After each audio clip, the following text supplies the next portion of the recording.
Sabemos que los políticos toman las decisiones más importantes de la sociedad y, por tanto, decidimos trabajar por fuera de las estructuras de la política tradicional y demostrar que se puede participar en elecciones, debates y gobierno, dando unos principios básicos y demostrando que la política puede estar a la altura de las necesidades de la ciudadanía. Tenemos la convicción profunda de que se puede tener un país más justo y equitativo, con mayores oportunidades para todas y todos, que ponga la educación como prioridad, como motor de transformación, donde los recursos públicos son sagrados, donde prime el interés general sobre el particular, donde no estemos divididos y podamos ser diferentes sin ser enemigos. Sabemos que se puede volver a confiar, que se puede cuidar a Colombia. Sabemos que se puede porque lo hemos hecho. Queremos un país con oportunidades para todos, sin corrupción, sin violencia, que se respete y proteja el medio ambiente. Queremos eliminar la cultura de la ilegalidad y queremos un país reconciliado. Siendo coherentes y consistentes, generamos confianza y Ciudadanos como tú, creemos en el poder de las acciones para lograr los cambios que soñamos y construir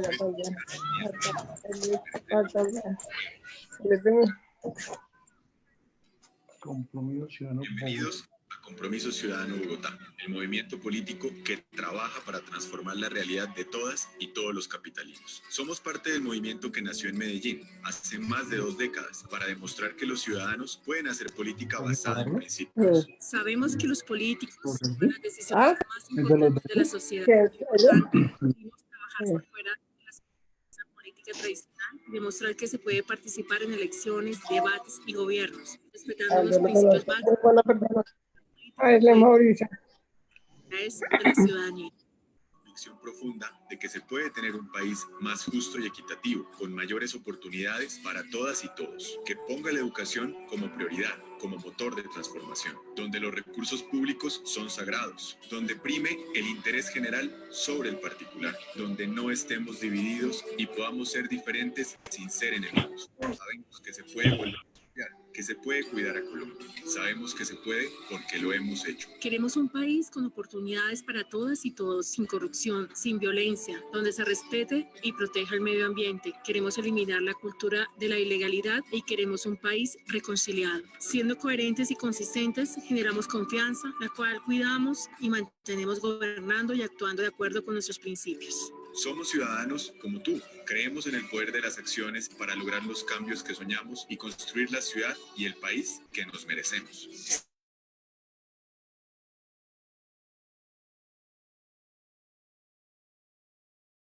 Movimiento político que trabaja para transformar la realidad de todas y todos los capitalinos. Somos parte del movimiento que nació en Medellín hace más de 2 décadas para demostrar que los ciudadanos pueden hacer política basada en principios. Sabemos que los políticos toman las decisiones más importantes de la sociedad y, por tanto, decidimos trabajar por fuera de las estructuras de la política tradicional y demostrar que se puede participar en elecciones, debates y gobiernos, respetando unos principios básicos y demostrando que la política puede estar a la altura de las necesidades de la ciudadanía. Tenemos la convicción profunda de que se puede tener un país más justo y equitativo, con mayores oportunidades para todas y todos, que ponga la educación como prioridad, como motor de transformación, donde los recursos públicos son sagrados, donde prime el interés general sobre el particular, donde no estemos divididos y podamos ser diferentes sin ser enemigos. Sabemos que se puede volver a confiar, que se puede cuidar a Colombia. Sabemos que se puede porque lo hemos hecho. Queremos un país con oportunidades para todas y todos, sin corrupción, sin violencia, donde se respete y proteja el medio ambiente. Queremos eliminar la cultura de la ilegalidad y queremos un país reconciliado. Siendo coherentes y consistentes, generamos confianza, la cual cuidamos y mantenemos gobernando y actuando de acuerdo con nuestros principios. Somos ciudadanos como tú. Creemos en el poder de las acciones para lograr los cambios que soñamos y construir la ciudad y el país que nos merecemos. Se puede. Bienvenidos a Compromiso Ciudadano Bogotá, el movimiento político que trabaja para transformar la realidad de todas y todos los capitalinos. Somos parte del movimiento que nació en Medellín hace más de 2 décadas para demostrar que los ciudadanos pueden hacer política basada en principios. Sabemos que los políticos toman las decisiones más importantes de la sociedad y, por tanto, decidimos trabajar por fuera de las estructuras de la política tradicional y demostrar que se puede participar en elecciones, debates y gobiernos, respetando unos principios básicos todos y demostrando que la política puede estar a la altura de las necesidades de la ciudadanía. Tenemos la convicción profunda de que se puede tener un país más justo y equitativo, con mayores oportunidades para todas y todos, que ponga la educación como prioridad, como motor de transformación, donde los recursos públicos son sagrados, donde prime el interés general sobre el particular, donde no estemos divididos y podamos ser diferentes sin ser enemigos. Sabemos que se puede volver a confiar, que se puede cuidar a Colombia. Sabemos que se puede porque lo hemos hecho. Queremos un país con oportunidades para todas y todos, sin corrupción, sin violencia, donde se respete y proteja el medio ambiente. Queremos eliminar.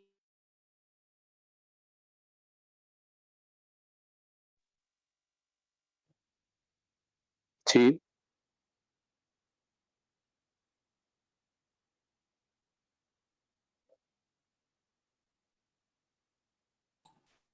Muy Hola, buenas buenas tardes a todos.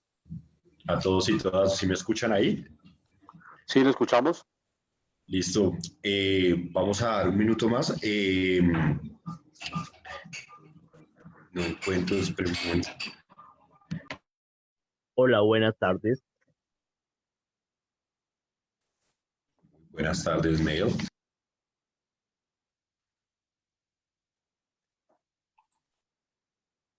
Vamos a esperar un minutito más a que se terminen de unir otras personas y empezamos. Ok, Hola, ¿cómo estás? Hola, Ulpiano.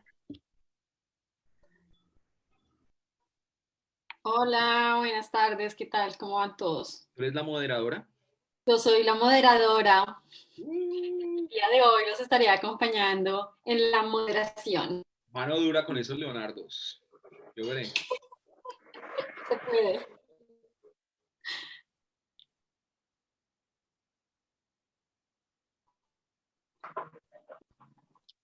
Hola, Hola a Rosita. todos, en especial a nuestra Dora, la moderadora. Paola, ¿cómo estás? Y a Bien. Gabriel, al equipo Luis Carlos. programático, también un saludo a todos. Y a nuestro Muchas gracias, doctor Carlos. Ávila. Doctor Ávila también, gracias. muy buenas tardes, mucho gusto. Paola, yo no sabía que estabas trabajando algo en la alcaldía. Por ahí viene la invitación. Buenas tardes a todos, disculpen, recuerden que estamos en Facebook Live, entonces de momento mientras que se empieza de pronto las conversaciones más adelante, ¿vale? Gracias. Gracias.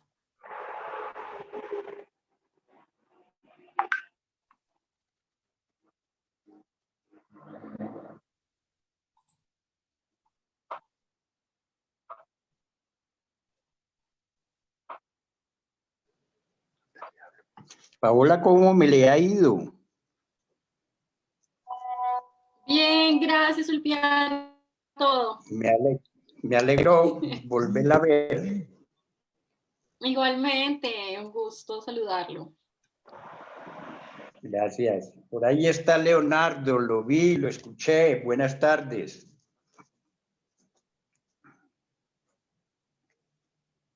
Paola y Gabriel, yo les agradecería si podemos empezar teniendo en cuenta que estamos en Facebook Live y hay personas externas a Compromiso también viendo esta transmisión, entonces si podemos adelantar sería interesante.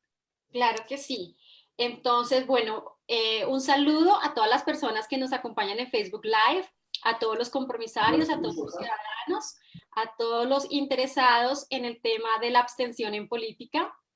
En el día de hoy nos acompañan 3 panelistas. Está con nosotros el señor Luis Alberto Ávila, presidente ejecutivo de la Asociación de Economistas Consultores y también comentarista económico de Estéreo FM. Hola Luis Alberto, ¿cómo estás?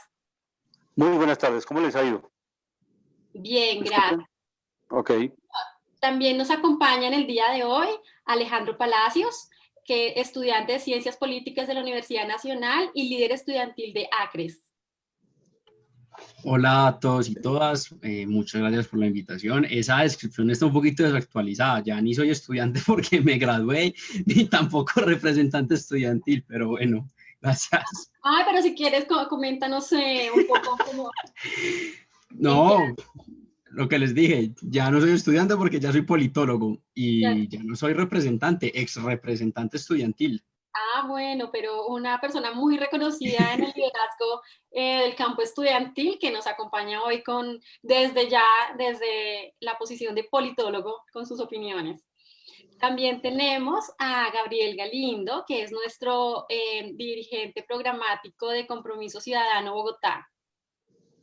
Hola equipo, ¿cómo están? Bueno, este es un nuevo espacio que estamos generando desde la coordinación programática con el fin de realizar algunos aprendizajes, pero también realizar unas discusiones dentro del marco de lo que sucede dentro de nuestra realidad del día a día que tenemos cada compromisario y compromisaria en nuestros sectores. Entonces trajimos un panel de lujo con una moderadora que conocemos todos, que es Paola Garzón, y pues que vamos desde el día de hoy, a iniciar con nuestro plan programático. Entonces, muy invitados y todos y todas para que participemos. Sabemos que este plan está muy enfocado también a trabajar con los coordinadores programáticos y los asambleístas de Compromiso Ciudadano Bogotá, pero pues también lo hacemos a todos porque estos aprendizajes nos van a servir mucho a la hora del actuar, de hacer política. Bueno, muchas gracias, Gabriel. Entonces, como Gabriel nos ilustró, bueno, yo soy Paola Garzón, que hago parte del equipo de Compromiso Ciudadano Bogotá. Soy la encargada de la coordinación del área programática de mujeres y pues en el día de hoy entonces los acompaño con la moderación. La primera pregunta que quisiéramos plantear en esta discusión del abstencionismo en política que pues sufrimos un poco en Colombia y en Bogotá, es plantear la pregunta a los panelistas, ¿qué se debe hacer para replantear el sistema político y democrático? ¿Quién inicia? ¿Quiere que inicie o...? Luis Alberto, por favor. Sí, señor. Bueno. De manera muy especial, pues obviamente que el problema político no es solamente coyuntural, no es de ahora. Tiene sus problemas históricos, o sea, la democracia liberal en el mundo, en Estados Unidos, en Europa, no es perfecta y pues tiene muchos errores. Igualmente los ensayos y la implementación del socialismo en otros momentos, pues tampoco generó una proyección política porque generalmente partidos únicos tomaron el poder, los partidos comunistas en China, el Partido Comunista en la anterior Unión de Repúblicas Socialistas Soviéticas, y pues ahora, en esta democracia liberal, el 99% estamos en el sistema capitalista, y obviamente manejamos este sistema que no es perfecto. ¿Por qué no es perfecto esta democracia liberal? Primero, porque la financiación de las campañas políticas está en manos en Estados Unidos y en Europa con menores proporciones, pero sí, por ejemplo, en Estados Unidos, que es un referente para América, que los gremios económicos y las grandes multinacionales son las que financian las campañas políticas de todos los partidos. Y eso, pues, obviamente está generando una distorsión en el electorado, porque estos gremios económicos pues llevan a los parlamentos, a los consejos, a las asambleas, y en el caso de los Estados Unidos, a los parlamentos de cada estado, personas patrocinadas por estos gremios económicos, por estas multinacionales, que obviamente van a agenciar políticas para el 1% de la población, como lo dice Joseph Stiglitz en varios de sus libros. O sea, el beneficio es para el 1% de la población, el beneficio económico cada vez más se concentra. Ese sistema que es Estados Unidos, que quisiéramos que es el referente de la democracia, no lo es, porque justamente ahora tienen un presidente que es autoritario, de extrema derecha, y lo mismo sucede en Brasil, que es Bolsonaro, de extrema derecha, o en Venezuela, al presidente Maduro, que es de extrema izquierda, y se van convirtiendo estos presidentes en autoritarios, rompiendo los esquemas democráticos. Por eso se va desmoronando la política, porque ustedes, por ejemplo, los jóvenes que participan en política, pues naturalmente no llegan, no ascienden, porque ya están prefabricadas las instancias de poder, el poder real, porque desde luego el consejo, las asambleas, los edilatos no son referentes de poder real, ahí no están las grandes decisiones del país.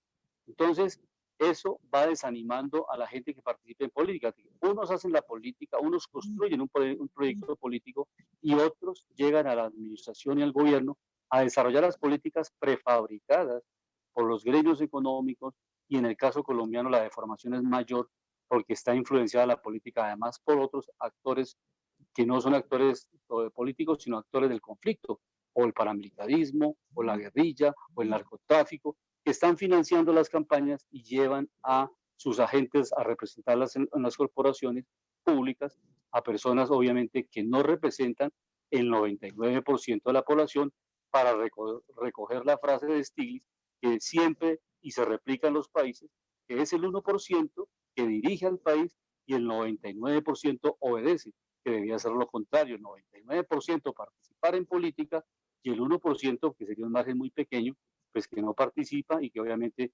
se acoge a las decisiones de la mayoría. Pero aquí está sucediendo lo contrario. Se eligen a las personas se suben a los carros blindados, se olvidan de las bases y obviamente trabajan para quienes los patrocinaron. En el caso colombiano, las EPS, los bancos, los conglomerados económicos, y les rinden cuentas a ellos y no hacen reformas estructurales que beneficien a la población. Entonces la población cada vez se desencanta, porque si ustedes ven un ejemplo reciente de un ministro de Vivienda en Colombia, que se llama Jonathan, el ministro de Vivienda, pues naturalmente hace propuestas. Uno no necesita tener un doctorado en economía para presentar una propuesta de generar la hipoteca inversa. Imagínense ustedes que son jóvenes, que sus padres trabajaron toda la vida y tienen una vivienda, pero por alguna circunstancia el padre perdió el empleo y no tiene ingresos en este momento, y los hijos son mala gente y no le ayudan, y obviamente el papá se ve obligado a vender nuevamente su casa, porque en primera instancia la compró con un crédito al banco. Y ahora este ministro, la gran idea, la famosa idea, es presentarle al país que la hipoteca inversa le va a generar la salida económica, porque el Estado no fue capaz de brindarle un apoyo económico a esa persona que está en la pobreza vergonzante y que puede vivir en Usaquén, en Suba, y que no tiene los ingresos, y los hijos tampoco lo quieren ayudar. Y entonces, obviamente que ahora sí hay una ley que obligan a que los hijos ayuden a los padres o a los abuelos, pero naturalmente hay unos hijos que tampoco tuvieron un futuro económico aceptable y no los pueden ayudar. Entonces, ahí se está desmoronando el papel del Estado. Y el otro fenómeno importante, que es histórico, es ver obviamente esa lucha ideológica entre el keynesianismo y el monetarismo a nivel mundial. Entonces, el keynesianismo, el estado de bienestar. ¿Y para qué se construyó ese estado de bienestar? Se construyó justamente en Europa para detener el socialismo y el comunismo. O sea, la gente en Europa estaba atemorizada que el comunismo se tomara a la Alemania occidental, a España, Italia, Francia. Ese susto lo llevó a construir el estado de bienestar, que fue el muro de contención. O sea, ofrecerle salud de alta calidad a la gente, que no lo hay en Colombia, y en el caso de Francia y estos países ofrecen educación gratis a la gente hasta llevarlos a la universidad, obviamente con los méritos. No todo el mundo puede clasificar para profesiones de alto nivel académico, sino quienes puedan calificar, ingresan, y es gratuita la universidad. En cambio, en Colombia, para poder llegar a ser doctorado se requieren grandes recursos, o que los papás vendan activos, o que el estudiante se hipoteque al sistema financiero para tener un crédito y poder estudiar en una universidad privada de alto costo y poder sacar una carrera, un posgrado, una maestría, un doctorado. Y si no hay educación de primera calidad, un país no avanza. Ese es el gran secreto, que el mismo Estados Unidos no lo entiende. El presidente Trump piensa que solamente cerrando las fronteras del comercio protege la industria. Eso lo puede hacer por un tiempo, pero en el mediano y largo plazo es la innovación la que se impone en el mundo. O sea, si somos innovadores, somos capaces de competir en el mundo. Y si no lo somos, sencillamente quedamos rezagados. Y para ser innovadores, no solamente no debemos tener universidades privadas, que hay muy buenas, pero tienen un porcentaje muy pequeño de la población estudiando en nuestras universidades. Hay que masificar el número de doctorados, de científicos, y eso le da un nivel y un escalafón muy alto a un país en el mundo. No le da ni la droga, ni tener los baños de oro como los narcotraficantes, porque eso no es la riqueza efectiva, real de un país. Ese es el desenfoque que hemos tenido históricamente en Colombia. Y por último, quiero comentarles, no sé si vamos alternando con el otro panelista o tomo los 20 minutos, usted dirá la moderadora cómo lo manejan. Pero si quieres termina la idea y entonces el siguiente panelista. Entonces, los otros elementos importantes es eso, o sea, cómo la gente confunde. Aquí hay una confusión muy grande. Los partidos políticos trabajan en dos áreas. Una, influyendo con miedo a la gente. Eso lo trabaja uno de los partidos políticos en Colombia. Cuando le influyen miedo a la gente no participa en política. Y los que participan dicen, este es mi Salvador, este es mi Padre Salvador, que me va a llevar al reino y es el partido que me ofrece la mejor solución. Vamos a acabar con alguien. Y entonces la primera instancia fue acabar con las FARC. Y eso le generó expectativa a la gente y miedo, pero a la vez esperanza. Y la otra alternativa es los partidos que presentan propuestas que solucionen los problemas a la gente real. Esas son las dos opciones. Y otro elemento importante es no confundir causas y efectos, que dijéramos en la ciencia política se acude mucho a eso. ¿Es realmente la corrupción una causa o un efecto? ¿La FARC es una causa o un efecto? ¿Desapareció la FARC y se desapareció la pobreza en Colombia? ¿Desaparecerá el paramilitarismo y desaparecerá la pobreza? Al día siguiente todos amanecemos con casa, carro y beca, o educados, con mejor alimentación, con mejor servicio de salud, sistema de salud pública. Eso no es cierto. Entonces son efectos. El narcotráfico desaparecerá, entre comillas, como un titular, y ese día siguiente amanece Colombia con todos ríos de miel, y eso será posible. No es cierto. Entonces ahora se está construyendo un nuevo monstruo. Hay que pelear todos contra el narcotráfico y sobre todo contra esos pequeños campesinos que sobreviven de eso, y los grandes negociadores a nivel internacional, los que manejan las mulas del narcotráfico a nivel mundial y que se cogen la plata y la llevan y la mantienen en Estados Unidos. Ellos están campantes, o son gobernantes en el país, o han sido ministros o ministros y tienen los grandes privilegios en el país. Entonces, esos son los fenómenos. Yo quiero dejarles ese elemento bien importante. Ni la corrupción, ni el narcotráfico, ni la guerrilla, ni el paramilitarismo son las causas de la situación económica y social del país. Es el sistema económico del país. Y el modelo económico del país que se ha implementado no ha sido capaz de brindarle a la población salidas económicas y sociales para que esa población no acuda al robo, al delito, al narcotráfico, al paramilitarismo.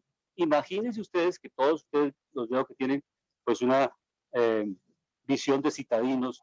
Imagínense usted un campesino en los lugares más apartados del país que no tiene ningún ingreso porque la apertura económica de los años 90 lo desplazaron, importaron arroz, trigo, y estos campesinos cultivaban estos cereales y los desplazaron. O ese campesino se queda en la tierra miserablemente porque no tiene ingresos. ¿A qué puede acudir? Tiene 3 hijos. Un hijo lo manda a la guerrilla, otro hijo lo coge el paramilitarismo, porque no es que si quieren ir, es que los cogen y los reclutan. Y el otro se va para el ejército y los 3 terminan en el conflicto. Entonces hay que quitar las condiciones objetivas de la guerra en Colombia, o sea, que las regiones apartadas de Colombia tengan una inversión tan alta que tengan el mismo estándar de vida y sea lo mismo vivir en cualquier región del país con un buen sistema de salud, con un buen sistema educativo, con un buen sistema de movilidad y un estándar de vida que nos permita desconcentrar las ciudades de Colombia y generar nuevas alternativas de crecimiento, y no solamente crecimiento, porque nos quedamos en la teoría de Stiglitz. Crecemos para el 1% que se concentra la riqueza y el 99% se queda sin la riqueza. Lo importante es tener desarrollo, o sea, calidad de vida de la gente. Y por eso en las campañas la gente lo que hace es meterse en una campaña, ganar su posición personal, o sea, el puesto, la beca, la prebenda, y se olvidan de la sociedad. Entonces dicen, no, ya ganamos el proyecto, dentro de 4 años nos vemos y le echamos el cuento a la gente que le vamos a mejorar la vivienda, pero mejorar la vivienda de él, y la de la familia, y de los amigos, pero no la sociedad en su conjunto. Esos elementos los dejo ahí para la discusión. Muchas gracias, Luis Alberto. Bueno, Luis Alberto ya nos ha podido plantear varios temas significativos en cuanto al sistema político y democrático, cómo es que el sistema que tenemos actualmente no beneficia a toda la población en su conjunto, sino que más bien sirve a intereses particulares de los que patrocinaron a ciertos gobernantes. También planteó el tema del campo, la necesidad de la educación. Alejandro, ¿tú qué opinas? ¿Qué se debe replantear el sistema político y democrático en Colombia? Bueno, cuando a mí Gabriel me hizo la invitación, yo leí la pregunta que era sobre cómo resolver el abstencionismo y la apatía en política. A mí me surgieron varias inquietudes que durante la semana traté de responderme. La primera es que el abstencionismo no significa per se apatía, eso es lo primero. Realmente yo sí creo que los ciudadanos tienen todo el derecho de abstenerse, de no legitimar un orden de cosas ya preestablecidos, y más en estos modelos democráticos cuando incluso la misma gente ha visto cómo en nombre de la democracia se han cometido los peores crímenes de la humanidad.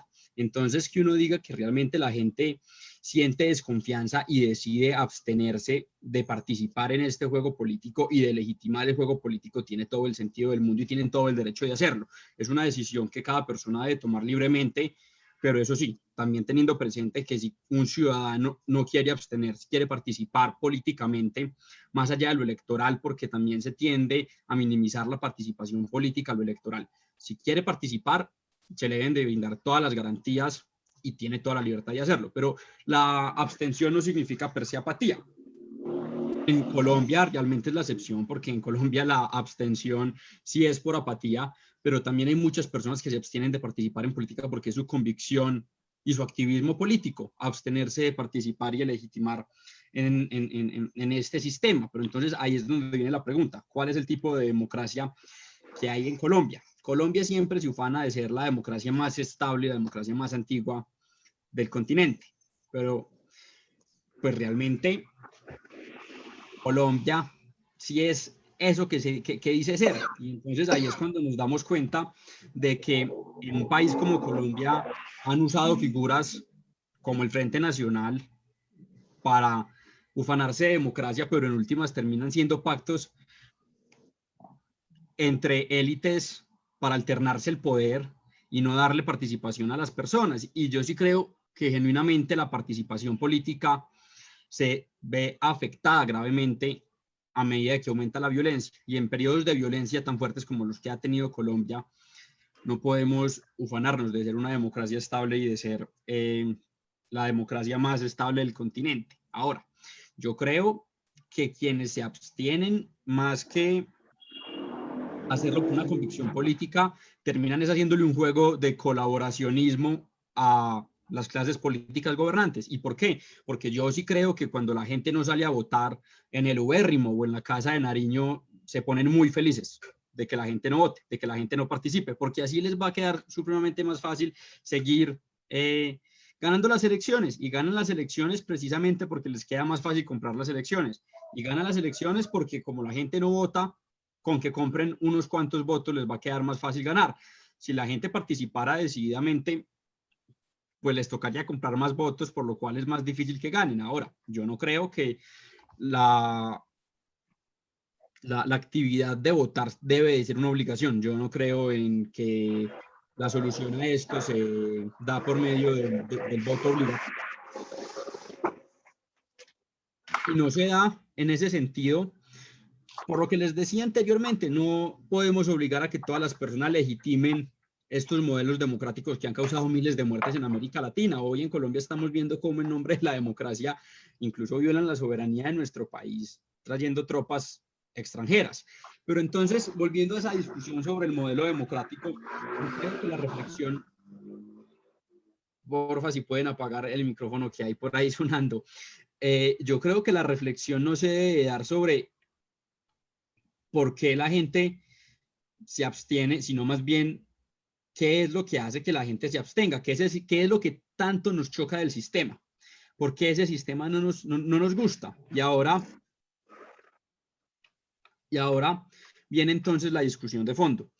Este sistema democrático, ¿qué representa para el país? Un sistema democrático en donde realmente se dan unos costos de oportunidad desiguales. Yo creo que un sistema democrático debe de eliminar todos los obstáculos, barreras discriminatorias para el ejercicio de la participación política, pero realmente eso no pasa en Colombia cuando vemos que quienes más participan son quienes tienen mayores niveles de formación, quienes más participan son quienes tienen mayores ingresos económicos, quienes más participan son quienes tienen empleos formales y quienes menos participan son quienes más han sido víctimas de la violencia. Y en un país como Colombia, donde el empleo informal es la norma, donde la violencia ha imperado en cada uno de los territorios y donde tenemos niveles de formación tan bajos, realmente uno se da cuenta que no es un sistema democrático estable, un sistema democrático sólido, un sistema democrático que se merezca esta sociedad. Dentro de las experiencias que hemos conocido de formas de organización social y política, realmente yo sí creo que la democrática es la menos mala de todas. Yo sí prefiero una democracia a una monarquía, sí prefiero una democracia a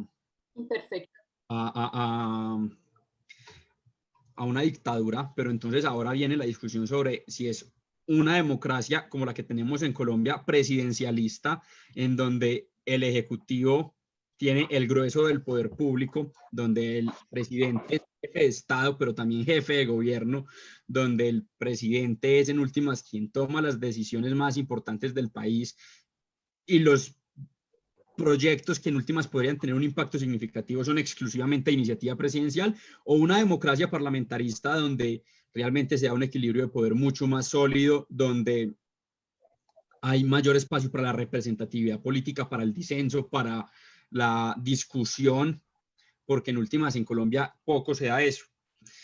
Yo creo que eso merita reflexiones muy profundas sobre el sistema. Yo creo que no es una crisis de la participación política, no creo que sea una crisis de la participación política porque nos estamos enfrentando a nuevas formas de participar y las protestas son un ejercicio de eso.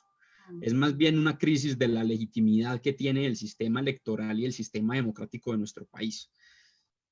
Yo dejaría ¿Y ahí. qué tan viable, les planteo yo la pregunta a los panelistas, qué tan viable sería cambiarnos a un sistema parlamentarista? Eso se discutió mucho en los años, hace como 3 décadas, y uno de los presidentes de Colombia, Alfonso López Miquelsen, era muy partidario del sistema parlamentario, pero realmente ante unos partidos débiles, como estamos viendo, que en Colombia no hay partidos, sino empresas familiares que le utilizan la política. Y lo que hay en Colombia es feudalismo político. El jefe del Partido Liberal, César Gaviria, el jefe de Cambio Radical, Germán Vargas Lleras. Y son partidos en los cuales una persona determina el futuro de todo el partido, no hay democracia interna de los partidos. Entonces, en una anarquía tan grande como Colombia, donde hay son empresas familiares al servicio de la política, pues no es posible que haya un sistema parlamentario porque estaríamos cambiando. Imagínense ustedes, si comete cualquier error un presidente, lo estaríamos cambiando cada 6 meses, porque se forma una coalición en el Congreso y pues obviamente hay naturalmente la moción de censura al presidente y cambio automáticamente crisis y hay relevo presidencial. Entonces, obviamente, en el caso presidencial tenemos 4 años de periodo y obviamente cuando el reto, por ejemplo, de Juan Manuel Santos, cuando sometió a plebiscito el proceso de paz y lo perdió, naturalmente eso en un gobierno parlamentario, él hubiera tenido que irse del gobierno, porque pues obviamente estaba perdiendo frente a las mayorías, no tenía ya la mayoría y obviamente el Parlamento colombiano le estaría pidiendo la renuncia. Y la inestabilidad en América Latina sería profunda, porque América Latina tiene un caudillismo, unas etapas de caudillismo y otras etapas también de algunos procesos democráticos, pero realmente América Latina no ha tenido una sólida democracia. Entonces, por eso, en ese momento se discutía que no era factible en Colombia porque no había partidos y no los hay. La Constitución de 1991 quiso hacer multipartidismo, o sea, abrir de esa hegemonía liberal y conservadora y que otros partidos se formaran. Pero se generaron fue empresas electorales y unos señores en algunas regiones del país que construyeron unos partidos para hacer unas empresas electorales y ganar mucha plata con esas etiquetas, con esos partidos, y crearon el partido X, el partido Y, Luis Alberto Gil creó uno en Bucaramanga y otros, y daban avales a todo el mundo y esos avales tenían un precio. Entonces, cuando se llega de esa forma tan anarquizada y tan corrupta al poder, ¿cómo se puede ejercer el poder transparentemente? Si estos partidos lo que hacen es reciclar, comprar electorado, y ya como lo hemos visto en la costa, con las familias, con los Gerlain, con los mismos Char, que están ya comprobados los procesos de pagar votos antes y después de las urnas. ¿Cómo sería un sistema parlamentario en el cual cooptáramos, prácticamente tuviéramos encerrado a un presidente ahí sin poder actuar y al año o en cualquier momento que no esté de acuerdo con el Parlamento estaríamos revocándole el mandato y tendríamos una inestabilidad cada año, un presidente diferente? Entonces, esas son las razones de fondo. Luis Alberto, de pronto para aclarar un poco a nuestra audiencia, ¿tú nos puedes ilustrar un poco qué significa un sistema parlamentario? ¿Cómo es la diferencia entre un sistema parlamentario y un sistema presidencialista? Sí, correcto. El parlamentario es sencillamente que el Parlamento, pues obviamente se elige y el presidente, el Parlamento elige a ese primer ministro, si se quiere llamar, como en el caso del Reino Unido, o hay democracias semiparlamentarias, o sea, que no es el Parlamento, sino que se combinan los dos procedimientos. Pero en este caso, en el parlamentario, sí es el Parlamento el que elige o al primer ministro o al presidente y a esos dos cargos fundamentalmente. y el sistema presidencial es que directamente se va a las urnas para elegir el presidente de cualquier país por un periodo determinado.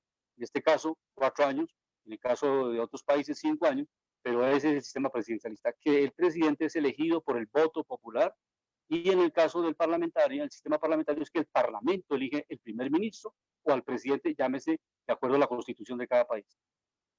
De acuerdo. ¿Hay de pronto algún sistema intermedio que desconcentre el poder del presidente, aunque no sea un sistema parlamentario?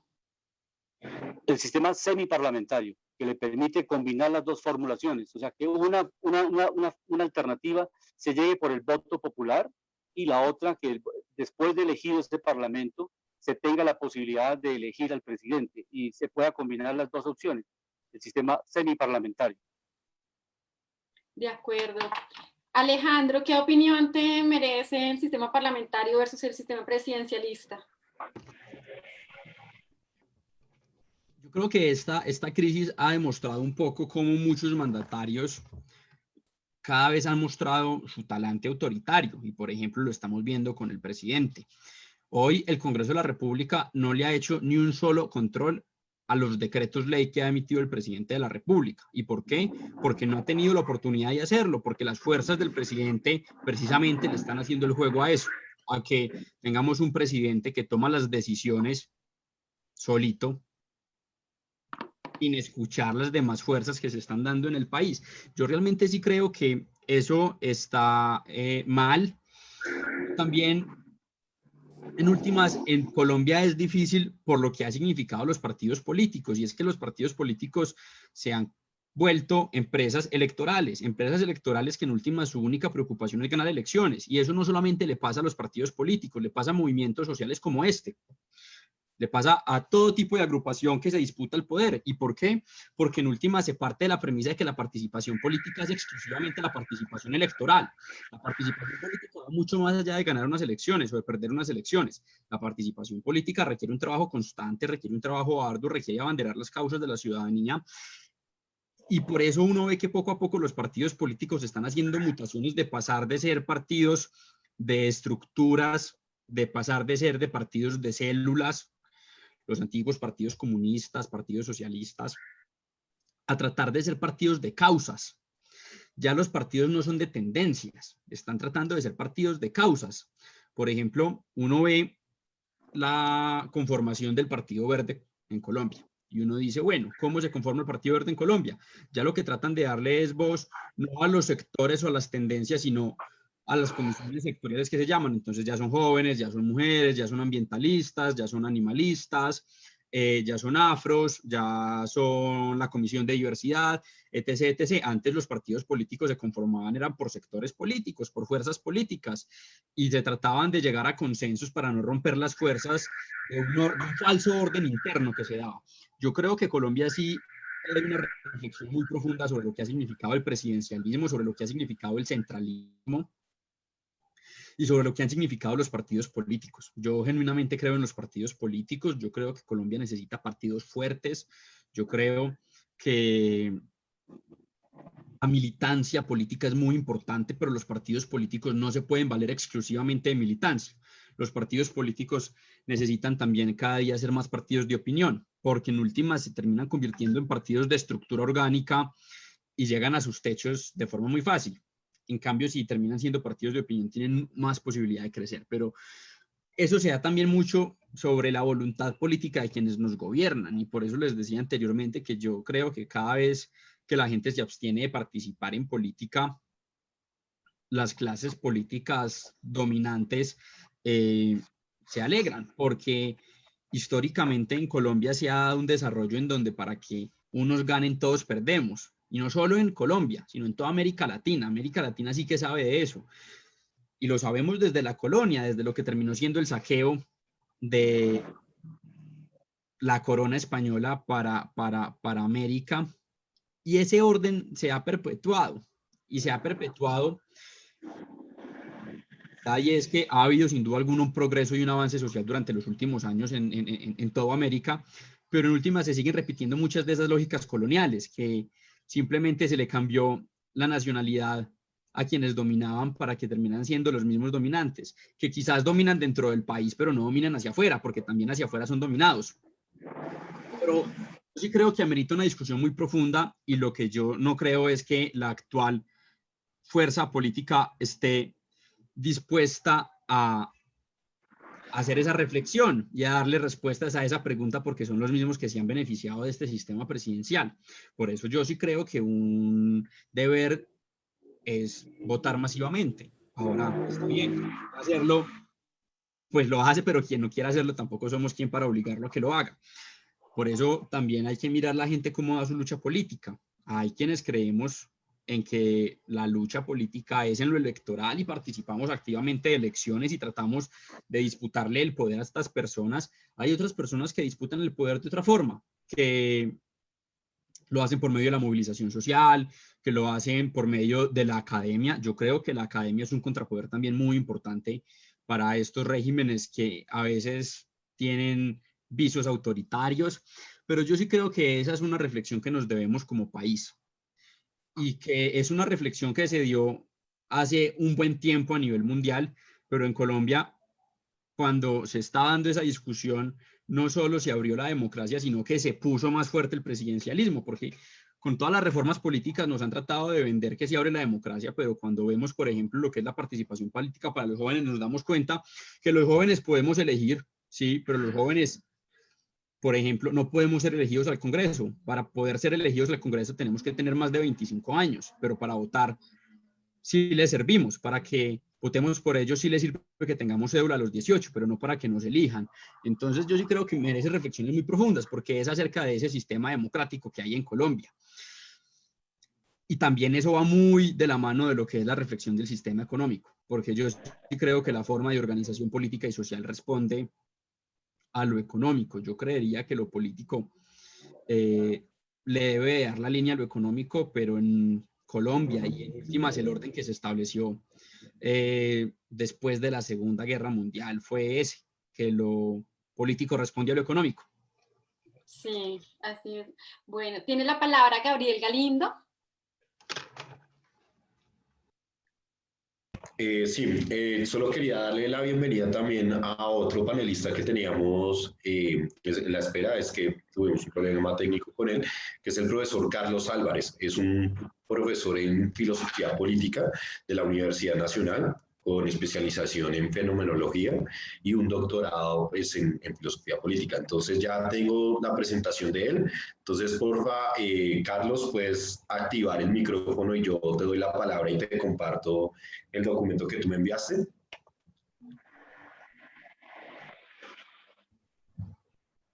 Carlos, si me escuchas, espera un momento.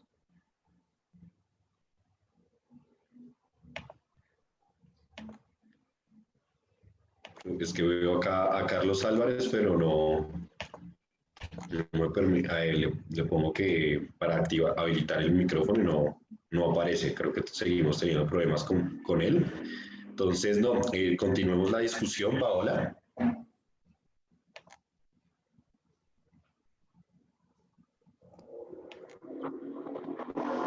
Ahora no se te escucha, tienes que... Espera. Ya. Activa el micrófono, porfa. Sí, ya. Gracias. Bueno, ahora que estamos discutiendo estas barreras que nos desmotivan a los ciudadanos de participar en política, de elegir y de ser elegidos, quisiera plantear la siguiente pregunta, que es ¿cómo hacer para que los ciudadanos le den valor a la política pública como generadora de cambio social? ¿Tiene la palabra Luis Alberto?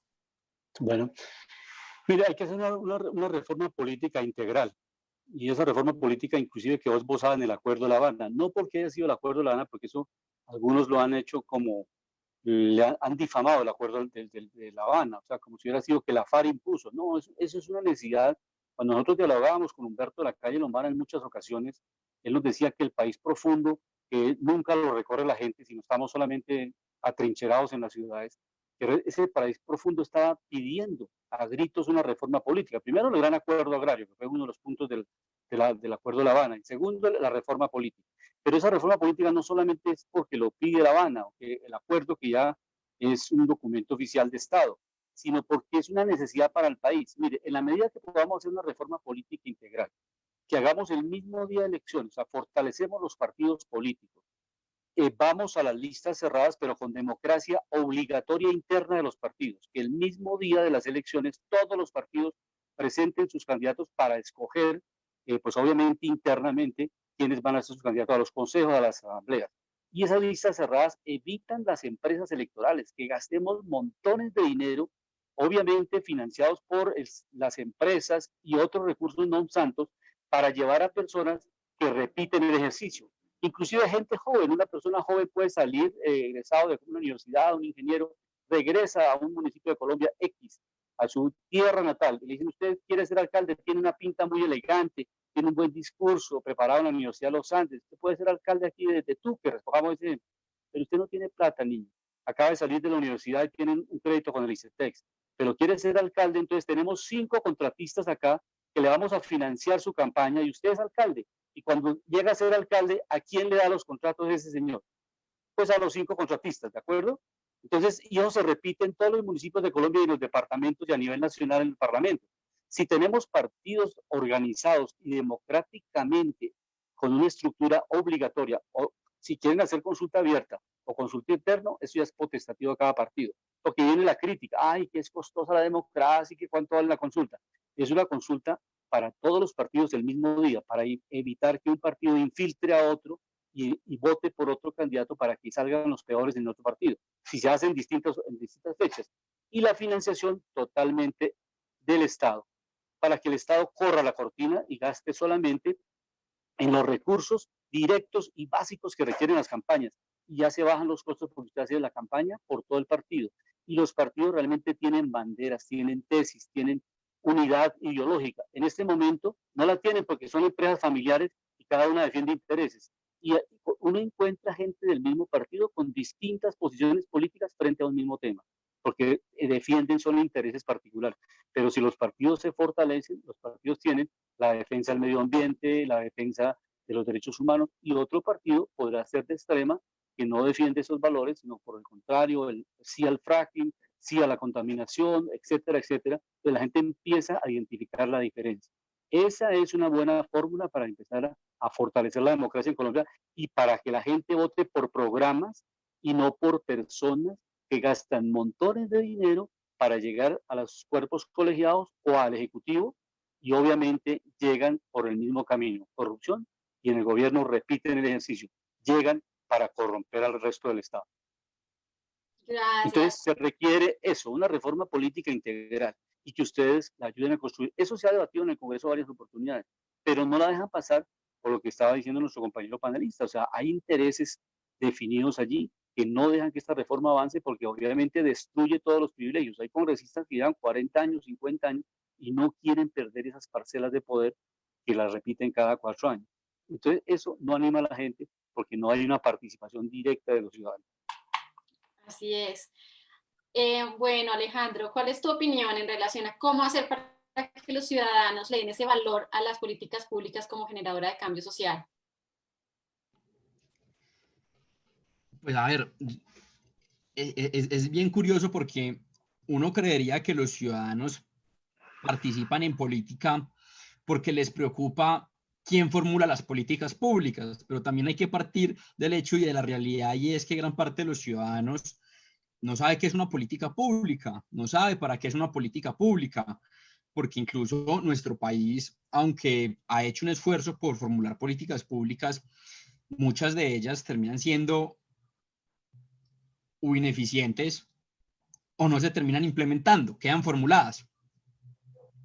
Las políticas públicas tienen que darle respuesta a las demandas de los ciudadanos. Muy bien lo dice la teoría de, pues, ¿para qué es una política pública? Hay una serie de demandas que el Estado debe de resolver, hay una serie de lamentos que el Estado debe de resolver y para eso trata de formular políticas públicas, muchas de ellas con teorías del cambio ajustadas que le dan respuesta a estos problemas, muchas de ellas no responden a esas necesidades porque terminan teniendo resultados contraintuitivos, pero yo sí creo que es muy importante cada día en Colombia la gente decida participar más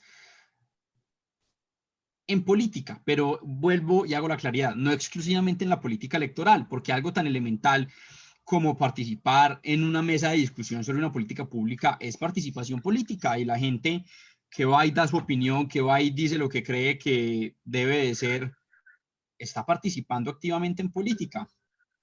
Yo sí creo que es muy importante revisar, por ejemplo, cuál es la participación que tienen las personas en las formulaciones de las políticas en Colombia, porque la inmensa mayoría de ellas son construidas desde arriba hacia abajo y no de abajo hacia arriba. Yo creo que en Colombia sí se debe de hacer la construcción de políticas públicas con la gente que conoce sus territorios, quien día a día vive esas problemáticas, que esas problemáticas lo atormentan día a día, pero muchas de las problemáticas de Colombia se les busca una respuesta desde un escritorio en Bogotá. Y esa es la realidad de nuestro país. Yo tuve la oportunidad de hacer mi trabajo de grado sobre educación rural y me di cuenta que la inmensa mayoría de decisiones que se toman en Colombia sobre educación rural no tienen en cuenta a los estudiantes de los colegios rurales, a los profesores de los colegios rurales, algo tan elemental como a los secretarios de educación de municipios que quedan en la ruralidad, que uno diría ellos son quien podrían tener un poco de influencia en la toma de decisiones. Y evidentemente que esa participación no sea tenida en cuenta va a generar cierto desapego y cierta indiferencia. Siempre se habla de participación política, pero ¿cuál es el balance de la participación política en Colombia? Es que uno es indiferente. La gente en Colombia participa, la poca gente que participa no tiene real incidencia sobre lo que está participando. Eso es lo primero. Lo segundo es que gran parte de esa participación es fragmentada, es dispersa, porque están convocando día a día a los ciudadanos a que participen en miles de cosas, y en últimas son tantos espacios paralelos que no llegan a tener una respuesta real. Por ejemplo, ahora ya se aprobó un plan de desarrollo en los diferentes lugares del país. Ahora viene la construcción de los planes sectoriales. Van a convocar a los ciudadanos quizás a un mismo día que participe en la solución de su plan sectorial de salud, en su plan sectorial de educación, en su plan sectorial de movilidad. Van a convocar un montón de gente para que participe en un montón de espacios, y se va a dar una fragmentación de la participación, porque quizás a un ciudadano le interesa participar en temas de educación, pero también le interesa en temas de salud. Y difícilmente va a tener la oportunidad de hacerlo porque probablemente se van a coincidir las convocatorias. Entonces, no solamente es una participación poco incidente, sino que también es una participación fragmentada. Y lo tercero es que quienes participan son los que llevan participando toda la vida. Nosotros participamos en política porque nos gusta la política, y probablemente si mañana se cita un foro sobre el mismo tema, nos vamos a conectar los mismos a charlar otra vez de lo mismo. Y esa es la realidad de nuestro país. Y es que terminan siendo muy pocas personas las que participan, y terminan siendo casi siempre las mismas las que participan, porque no se dan espacios nuevos para la participación, porque históricamente hemos estado excluidos de las discusiones políticas los jóvenes, las mujeres, los afros, las minorías. Y eso sí merece que hagamos una reflexión profunda sobre el motivo de la participación, porque todos hablan de participación. Todos convocan miles de espacios de participación, pero si nosotros no garantizamos que la gente sienta que su voz es tenida en cuenta en esos espacios de participación, se va a cansar. Y va a decir, ¿eso para qué? ¿Para qué voy a participar? ¿Para qué la democracia? Yo creo que la democracia es un estilo de vida. Yo creo que la democracia, más que votar cada 4 años en unas elecciones, es un estilo de vida. La democracia es una forma de vivir respetando derechos civiles, derechos políticos, libertades personales, de todo tipo. Y eso requiere que no solamente sea desde los ciudadanos, sino también desde lo institucional. ¿Quién debe jalonar el cambio? Esa es la pregunta de fondo. Las instituciones han sido incapaces de reformarse. Por eso es que nos toca a los ciudadanos obligarlas a que cambien. La consulta anticorrupción fue un ejemplo de eso. Pero sí, ahí. Una pregunta para que de pronto los asistentes entendamos un poco por qué se hace centralismo en las decisiones de las políticas públicas, por qué las políticas públicas son diseñadas desde Bogotá para zonas rurales, por qué ese centralismo en ese diseño de políticas públicas. Por ejemplo, en el caso puntual de la educación rural, que fue un poco lo que yo estudié. Uno diría que es importante invertir en la ruralidad por varias cosas. Lo primero es que invertir en la ruralidad va a generar desarrollo económico, va a aumentar la competitividad del país. Uno diría que invertir en la ruralidad, por ejemplo, va a ayudar a combatir la criminalidad. Hay muchos estudios que demuestran que es más barato, aunque está mal usar la expresión, que es más barato invertir en educación que invertir en combatir el crimen. Y que si usted invierte en educación va a tener un impacto mucho más positivo en salvaguardar la vida de los jóvenes que si combate la criminalidad, porque no va a ser el mismo costo de oportunidad el de entrar a un grupo ilegal si un joven está formado o si un joven no tiene oportunidad de formarse. Uno diría que es importante invertir en la ruralidad también por un asunto de justicia y de equidad, porque en últimas eso lo dice la Constitución política. Ahora, ¿por qué no se da eso? Porque la realidad de nuestro país es que Colombia tiene más territorio que Estado. Y tenemos también un Estado que vive un racismo estructural, un Estado que no le interesa tener en cuenta la voz de las poblaciones más apartadas, que no le interesa saber qué están pensando en los lugares más lejanos. Y a mí me gusta mucho ejemplificar eso con una discusión que me pareció muy particular hace poco, y era la puja entre Antioquia y Chocó por Belén de Bajirá. Los dos estaban peleando por mirar quién se quedaba con Belén de Bajirá, cuando en Belén de Bajirá a duras penas hay un profesor rural y una base del ejército. Y entonces dicen, bueno, ¿esto a quién nos pertenece? Yo lo quiero tener. Pero ¿para qué tenerlo si ni siquiera estás invirtiendo allá? Si ni siquiera estás haciendo presencia allá. Yo creo que es un racismo estructural. Yo creo que también es la concepción que ahorita mencionaba entre el centralismo y el federalismo. Yo no sé si el federalismo es la solución a ese problema, pero sí creo que es muy importante incluir la voz de las regiones en las discusiones políticas, porque yo que soy de Medellín lo vivo, y si eso pasa en Medellín, ahora imaginémonos qué puede pasar en Puerto Carreño, por ejemplo. Ese racismo estructural, esa indiferencia y también esa apatía frente a las realidades de los territorios, pero también en últimas esa ha sido una consecuencia de la guerra. Hay territorios en donde ni siquiera se puede hacer el censo del DANI. ¿Por qué? Porque la guerra no lo deja. Entonces yo sí creo que eso nos obliga mucho a mirar bien cuál es el papel del Estado. Y también es importante aquí resaltar que la ventana de oportunidad que resultó siendo el acuerdo de paz con las FARC de copar territorios que antes el Estado no tenía, el Estado fue negligente ante esa oportunidad y hoy esos territorios están de nuevo en manos de ilegales, sean disidencias de las FARC, sea ELN, sea EPL o sean fenómenos neoparamilitares. Esa es la realidad. Gracias, Alejandro. Alberto, ¿qué opinas de ese centralismo en el diseño de políticas públicas? ¿Por qué se hace centralismo?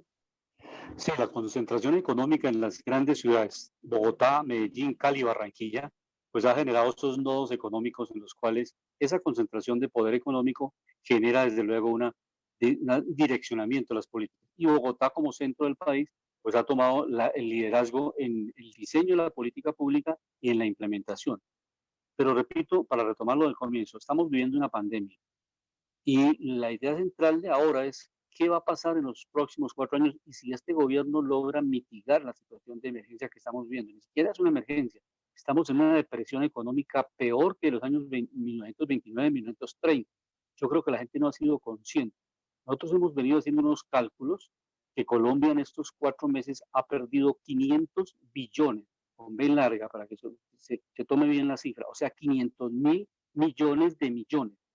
Y si el Estado colombiano y los economistas, los politólogos, los abogados, no hacemos una convergencia para reformar el sistema económico y tomar medidas de emergencia extraordinarias, porque no estamos en una etapa normal de una complacencia, donde podemos hacer filosofía del derecho y filosofía de la economía, sino actuar porque se va a morir mucha gente de hambre. Y tenemos dos elementos muy fuertes, que hay unos rebrotes de la pandemia, que América Latina se convirtió en el foco más fuerte de la pandemia en el mundo, y que América Latina es el continente más desigual y con mayor rezago frente a los demás continentes. Entonces el reto es muy grande porque Colombia es parte de este continente y tiene ya más de 5 millones de desempleados. Entonces, en la medida en que ustedes no pueden construir un proyecto social en Bogotá o en las regiones, hay necesidad de rediseñar el sistema económico y debe rediseñarse también todo el trabajo de la banca multilateral, el Banco Mundial, el Fondo Monetario, todas estas agencias internacionales, inclusive ya los países, en reemplazo de estar haciendo pequeños debates, los presidentes tener una visión tan enanista de estar peleando un presidente con otro presidente, debía América Latina unirse los presidentes para presentar en bloque al Fondo Monetario Internacional, al Banco Mundial, la necesidad de prorrogar, inclusive de descontar intereses de la deuda, porque va a ser impagable, no es porque se quiera, es como cuando una persona se quiebra y no puede en el banco cancelar, así le hagan todo el seguimiento jurídico y legal, sencillamente el banco no va a encontrar ni activo ni nada porque la persona quedó completamente destruida, su fábrica, su empresa. Entonces, estamos en una emergencia tan grande que politólogos, como en el caso mío, que tuve la oportunidad de hacer maestría en ciencia política, y economista, pues de diseñar un nuevo modelo económico. Y ese es el reto para el próximo presidente o presidenta de Colombia, diseñar un nuevo modelo económico que ya se ha implementado durante 25 años. Distintos presidentes, liberales, conservadores, con partidos distintos, han desarrollado un solo modelo económico y cada 4 años le dicen a la gente, le echan el cuento que vamos a hacer el cambio, que nosotros somos diferentes, que vamos a combatir la corrupción. La corrupción no es la causa de los problemas, la corrupción es una consecuencia del sistema económico. ¿Ustedes creen que mañana se acaba la corrupción y el presupuesto de Bogotá se duplica? No, el presupuesto de Bogotá es el mismo. Lo que pasa es que si no se lo roban, pues alcanza un poquito para más cosas. Pero el presupuesto de Bogotá es insuficiente para las necesidades de Bogotá. Y hay que pensar que Bogotá requiere más de 40 billones para hacer 5, 3 o 4 líneas de metro. No pensar en esa posición que vamos a endeudarnos, como ya lo tomó la alcaldesa, vamos a endeudarnos en 10 billones, que ustedes los jóvenes van a pagarlos. No lo va a pagar ni la alcaldesa que se va, ni el secretario de Hacienda, es toda la ciudadanía. Y eso es lo que la gente después le cobra a los gobernantes. Este nos dejó hipotecados y en el futuro nos va a tocar incrementar impuestos para pagar esa deuda. Y resulta que el metro bogotano queda más bonito con la deuda externa si hubiera podido construir con un diseño de un modelo económico distinto. Eso va para una conferencia larguísima de diseñar cuál es el modelo económico que requiere Colombia. Y eso debe entenderlo Iván Marulanda, Sergio Fajardo, Humberto de la Calle, todos porque estamos en el mismo país. Dentro del sistema capitalista, diseñar un modelo económico que le permita al 99% de la población vivir mejor. No es caer en el utopismo del igualitarismo barato, el socialismo utópico, pero sí en un sistema de capitalismo social, de un Estado interventor, no como el keynesianismo ortodoxo, interventor no, un Estado promotor del desarrollo económico de la gente, o sea, que la gente mejore su calidad de vida. Porque eso de dar cifras de que crecimos, ¿y quiénes crecieron? Las utilidades del sistema financiero. Entonces, ¿para qué le sirve que un sector crezca y el resto esté subsumido? O sea, ese sector esté prácticamente secando la vida del sector productivo. Mire, les pongo un ejemplo muy sencillo. Mientras en Estados Unidos le prestan a la gente para montar una empresa al 4 y al 5% al año, en Colombia le prestan al 28%. ¿Será posible que un empresario como ustedes jóvenes que van a construir una empresa sean competitivos con una empresa norteamericana? Entonces, si no hay una equidad, un modelo económico estándar en el mundo, que no solamente en Estados Unidos bajan la tasa de interés de 0 a 0,25 y en Colombia en el Banco de la República la mantienen en 4,25. Es la hora de que el Banco de la República ya bajara la tasa de interés. Para eso no se requiere un gran debate político. Eso se puede hacer por una decisión administrativa, la Junta del Banco, bajar la tasa a 0, porque al banco no le cuesta elaborar el dinero. Y eso baja los costos para que la gente, los jóvenes que van a abrir su empresa, su oficina, su trabajo nuevo, consigan recursos económicos más baratos. y de paso hacer lo que Estados Unidos está haciendo, inyectándole recursos con la Reserva Federal a la gente para que la gente tenga capacidad de compra. ¿De qué vale que las empresas automotrices vuelvan a producir si salen a la calle y no encuentran compradores porque la gente, hay 5 millones de desempleados? ¿Esos 5 millones de desempleados compran carros? No lo pueden hacer. Entonces hay necesidad de hacer unos grandes debates económicos y políticos para cambiar este país. Si estos candidatos no son capaces de ofrecer nuevas alternativas, se quedarán con su cuentico anterior de que la corrupción y que el monstruo de la corrupción y todo eso. Ese no es el monstruo es el modelo económico que destruyó todo el aparato productivo. Y llegó la pandemia y no teníamos un sistema de salud pública robusto y se nos está muriendo la gente en los hospitales porque no somos capaces de hacer producción de ventiladores, que hace mucho tiempo vamos a hacer investigación y desarrollo. Hasta ahora Antioquia lo está haciendo, y ya cuando lo estaba desarrollando, el gerente de la campaña de la pandemia, el doctor Guillermo Plata, dice que esos ventiladores no le sirven a Colombia, que es mejor importar. ¿Quiere cómo se estimula la creatividad en Colombia? Esa es la clase dirigente de Colombia. Y se van filtrando en todos los partidos. Juan Ricardo Ortega, que estuvo con Álvaro Uribe en el gobierno, ahora es del Partido Verde, no sé, lo llaman a ser el presidente de la empresa Energía Bogotá, después de que pasa por secretario de Hacienda de Samuel Moreno, y tiene todo un historial. Se reencausan y se meten en los gobiernos a hacer más neoliberalismo, a inyectarle el neoliberalismo a Claudia y a convertirla en un agente más del sistema que no le ofrece soluciones a toda la población, sino sencillamente asistencialismo. Y eso mata al electorado y lo vuelve a arrepentir para votar en las próximas elecciones. Pero yo ahí quiero decir algo que sí creo que es muy importante, porque Luis Alberto hizo varias afirmaciones que yo no comparto. Perfecto. La primera de ellas es sobre el crédito. El crédito per se no es malo, el endeudamiento per se no es malo. El endeudamiento es malo acorde a las condiciones que se están dando para el mismo. Y cuando el endeudamiento pone en riesgo la soberanía, cuando el endeudamiento pone en riesgo el sistema de salud, cuando el endeudamiento pone en riesgo los sistemas de seguridad social. Endeudarse por sí no está mal, porque gran parte de la población colombiana ha tenido que endeudarse para poder comprar su casita, o gran parte de la población colombiana ha tenido que endeudarse para poder cumplir alguno de sus sueños. Lo que está mal son las condiciones de ese crédito. Y aquí es muy importante revisar algo, y es que nunca esos créditos pueden terminar poniendo en riesgo la soberanía del país, y esa es la realidad que lo hemos visto. Nosotros no podemos pretender que del Fondo Monetario Internacional, que del Banco Mundial o que incluso de la misma OCDE, del seno de donde nacieron nuestros problemas, nazcan nuestras soluciones. Cuando se dio la Alianza para el Progreso en los años 70, un diplomático latinoamericano dijo que del seno de Estados Unidos, de donde surgían nuestros problemas, no iban a surgir nuestras soluciones.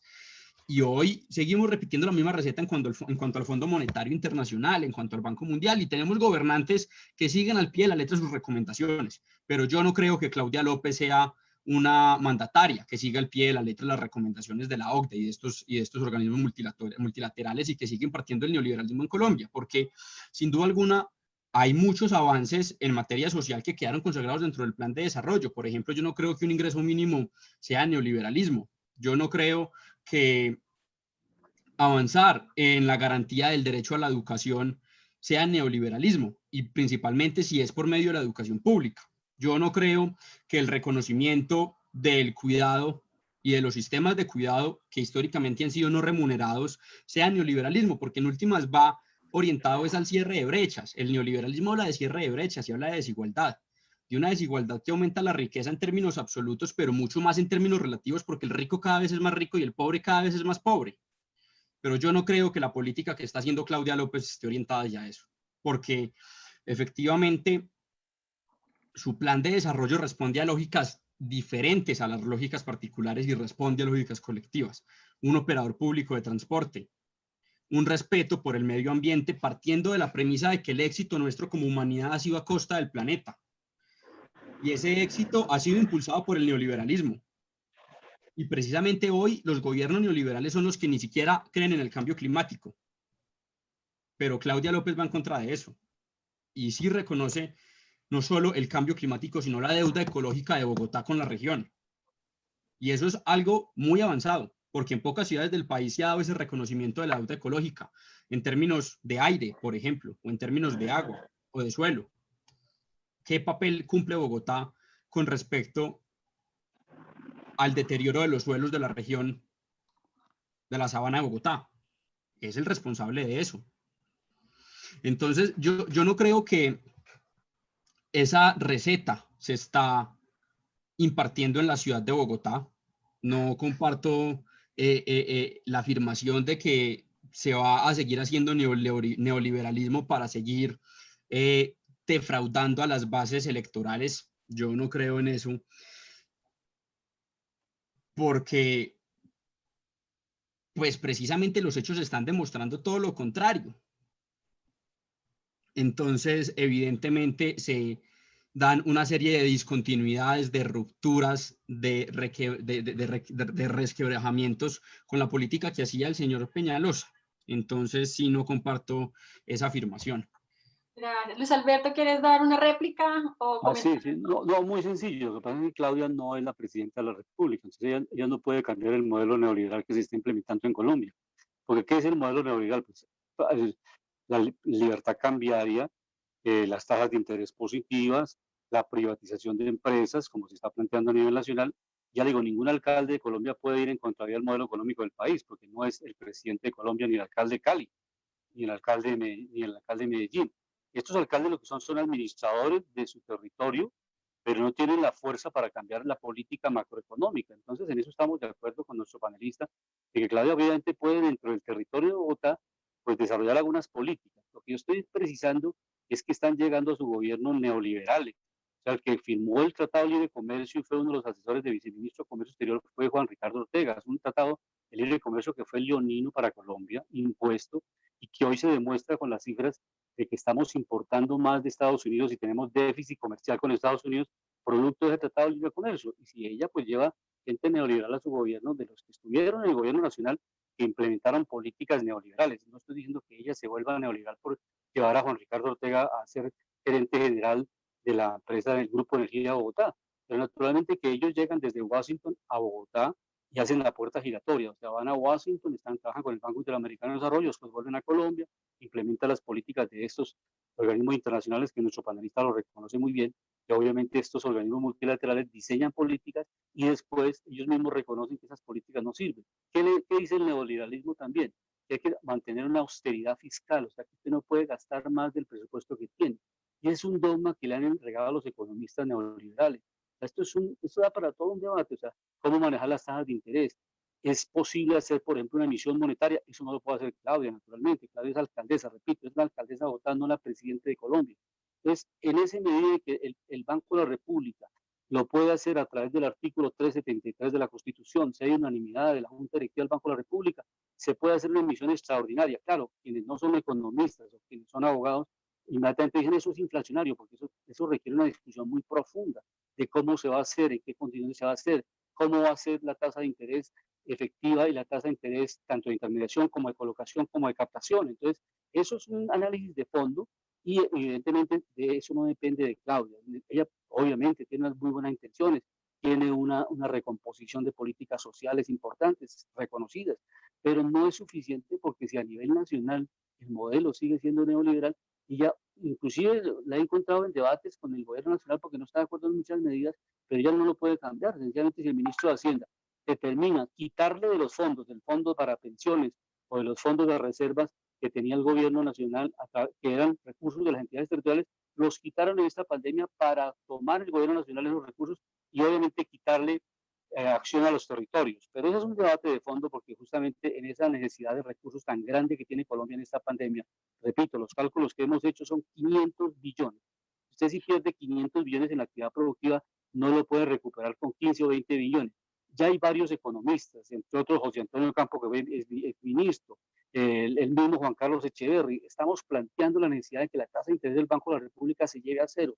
Y segundo punto, que ya los mismos economistas neoliberales que están infiltrados en el gobierno de Bogotá, en el gobierno de todo el territorio nacional o en el mismo gobierno nacional, están diciendo que hay que hacer una emisión primaria para sacar al país de la crisis. Mire, con el presupuesto nacional no se alcanza. El presupuesto nacional está en 272 billones. El presupuesto de Bogotá y para el plan de desarrollo está en los 109 billones, y Bogotá tiene necesidades por más de 200 billones.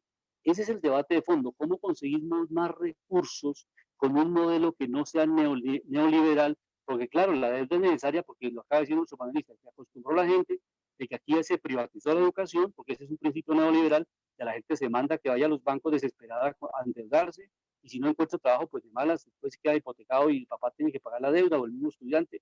En fin, eso es así. Y en Europa la educación, 90% es del Estado y 10% es privada. Se privatizó la salud, y la salud obviamente privatizada no le importaba la prevención, le importaba la curación. Y por eso no teníamos un sistema preventivo para esta emergencia. Entonces, esa es la esencia del neoliberalismo, la privatización de todos los sectores, del agua, de la energía, los servicios públicos, el transporte. Ahora se está haciendo una desprivatización, y eso lo va a intentar hacer Claudia en la medida de lo que ella pueda, pero no va a ser tan amplio como se quisiera. Pero esa es una de las posibilidades importantes, y bienvenida a esa política que ella haga dentro de ese ámbito. No puede, ella no maneja los instrumentos de la política cambiaria, ni la monetaria, ni la política fiscal general, y por eso ya no podrá hacer cambios al modelo neoliberal. Gracias, Luis Alberto. Bueno, ya se han hecho unos planteamientos importantes en cuanto a cuál es el modelo político que existe en Colombia, cuál es el modelo económico. En este momento tenemos una coyuntura muy importante que está afectando no solamente la salud, sino está afectando todo el esquema económico, el desempleo se está incrementando. Entonces, creo que esto es una base interesante para la siguiente pregunta que queremos plantear a nuestros panelistas, que es cómo construye el país esa relación entre cambio social, democracia, política pública, sistemas políticos de cara a los próximos años. Alejandro. Alejandro. Pues a ver, yo creo en la política como un proceso. Yo creo en esa visión de la política como un acumulado cultural que poco a poco va dando cambios y que va dando demostraciones. Evidentemente en Colombia no vamos a lograr revertir 200 años de malos gobiernos y de malas políticas en 4 años. Evidentemente en Colombia no íbamos a cambiar en el movimiento estudiantil 25 años de la ley 30 con 4 marchas, con 5 marchas. Pero sí es muy importante el acumulado que queda de cada uno de estos procesos de organización de la sociedad y de cada uno de estos procesos políticos que se dan. Evidentemente, en 4 años, un alcalde no va a revertir tantos años de neoliberalismo, pero sí va a dejar un acumulado político muy significativo que se debe de ir transformando y que se debe de ir multiplicando. Yo creo que es muy importante, por eso, ahorita lo decía, no solo participar en política cada 4 años cuando hay unas elecciones, sino hacer un trabajo constante, riguroso, asertivo. Cuando se da la discusión de cómo mantener el poder, desde una visión maquiavélica uno podría decir, por medio del dinero o por medio de las armas. Pero precisamente como nosotros no creemos ni en lo uno ni en lo otro, nos toca por medio de la pedagogía, del trabajo constante, del trabajo asertivo, del trabajo riguroso, demostrando que realmente en Colombia el cambio sí se puede dar, que realmente en Colombia se puede algo diferente, que otra Colombia es posible, pero eso es difícil, porque quienes nos han gobernado lo han hecho bajo el principio del paradigma único en donde nada es posible diferente a lo que ya está, y entonces crean una especie de vacío en donde solo hay una receta, en donde solo hay una posibilidad, en donde solo hay una única alternativa, que es la que ellos nos están dando. Y yo no creo que eso sea así. Yo creo que Colombia tiene derecho a vivir otra realidad, a vivir otro país, a vivir otro sistema político, económico y social, a tener otro gobierno, a tener más dignidad. Eso no se va a lograr en un proceso de movilización social de un mes. Eso no se va a lograr en unas elecciones. Eso es un cambio que se debe de ir dando poco a poco, pero por eso es muy importante consolidar, organizar a la gente, fortalecer los partidos, incentivar a que la gente participe en política, que la gente entienda que es importante saber qué está pasando en nuestro país, que es en la política en donde se toman las decisiones más importantes de la sociedad. Y así no nos guste participar en política, habrán otros que tomarán decisiones por nosotros, y esas decisiones principalmente nos van a afectar es a nosotros, porque pues ellos son tan ricos que no les importa lo que pasa en el país. Pocos se van a ver afectados por las decisiones que se están tomando en nuestro país. ¿Quiénes son las personas que están siendo más afectadas por la crisis social y económica que se está dando por la pandemia? No son las clases más ricas, no son los más ricos. Ellos difícilmente están viendo afectados sus ingresos. Quienes se están viendo más afectados son las personas pobres y la clase media, que se está viendo altamente afectada, que ya dentro de poco tiempo no será clase media, sino que será población vulnerable, porque está muy cerca de caer en la pobreza, por el empleo informal que tenemos en nuestro país, por la desigualdad tan grande que hay en nuestro país, por múltiples problemas que hay en nuestro país, y podemos incluso hablar aquí de la tenencia de la tierra. Pero para no irnos tan lejos, yo sí creo que luchar sí sirve, yo sí creo que participar en política sí sirve. Yo creo, y parafraseando a Eduardo Galeano, pequeñas personas logrando pequeños cambios van a transformar la realidad, y que ese pequeño cambio, por más insignificante que sea, nos va a demostrar que sí es posible cambiarlo, y que es mentira lo que nos dicen quienes nos gobiernan de que no es posible nada si no es lo que ellos dicen. Por eso sí es muy importante la organización, por eso sí es muy importante la participación, por eso sí es muy importante entender que el deber de una estructura como Compromiso Ciudadano es no solo recoger firmas y ganar elecciones, sino que es acompañar las causas de los ciudadanos, responder a las demandas de los ciudadanos, tratar de abarcar la inconformidad de los ciudadanos. Porque hoy en Colombia y en general en América Latina, desde el año pasado hemos visto una inconformidad general en los ciudadanos que no se sienten representados, que sienten que su voz no es tenida en cuenta en las decisiones del gobierno, y que sienten que en últimas el Estado social de derecho se desvanece poco a poco en medio de los privilegios, que ya no son derechos sino privilegios mediados por lo económico. Pero yo creo que no nos podemos resignar, yo creo que no podemos tener un silencio cómplice ante las arbitrariedades y ante la cruda realidad que viven millones de colombianos, sino que debemos de cada día participar, pero entender que esto es un proceso y que probablemente en un año no vamos a ver los resultados de lo que estamos sembrando, pero posiblemente en 4, 6, 8, 20 años seremos gobierno y le daremos a las personas realidades totalmente diferentes a las que les han creado en su imaginario los malos gobernantes. Gracias, Alejandro. Luis Alberto, ¿cómo podemos construir en el país esa relación entre cambio social, democracia, política pública, sistema político? Pues realmente lo estamos haciendo desde la academia. Yo soy profesor universitario en las facultades de Derecho y también en facultades de posgrado en Administración de Empresas. Entonces, ahí estamos, digamos, desde ahí estamos enseñando a los jóvenes que tomen una opción de un nuevo modelo de desarrollo dentro del sistema capitalista, un capitalismo social que le permita, repito, invertir esa ecuación. Yo les voy a poner un solo ejemplo de cómo un país de América Latina, además de Chile, que era la panacea, que no era cierto que había la igualdad, la equidad, porque las protestas demostraron que era un país que estaba construyendo sobre una grandísima iniquidad, que tenía crecimiento económico, sí, pero no tenía desarrollo. Tenía Perú crecimiento económico, pero no tenía desarrollo. O sea, no le llega la calidad, no mejora la calidad de vida al 99% de la población. En el caso de Bolivia, independientemente de los gobernantes, pero obviamente son agentes importantes.